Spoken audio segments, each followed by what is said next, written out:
I just got off a strategic call with a creative, and we were looking at her marketing and how she could be dramatically increasing sales in her business. So she was spending hours developing content for social media marketing. And she's like, all I know is that when I post, I get sales. However, it can be a little inconsistent.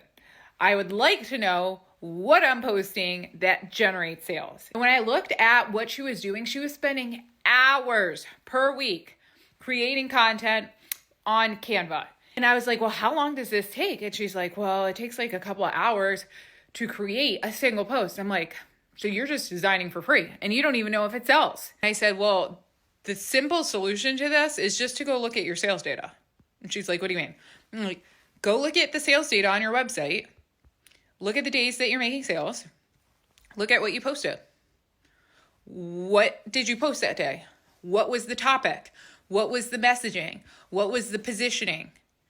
And you need to start documenting that.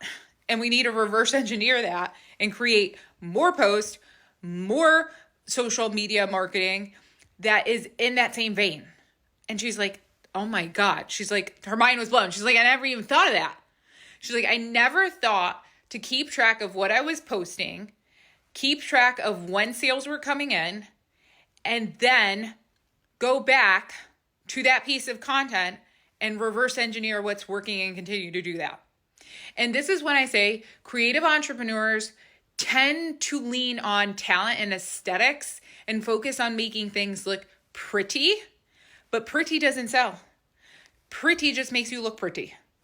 What actually sells is speaking to your consumer psychology. You need to understand what pushes all their buttons. What are you saying? What activates them to buy? So if you want a crystal ball in your business, learn how to read your data and analytics and your sales numbers, not how to be better at Canva.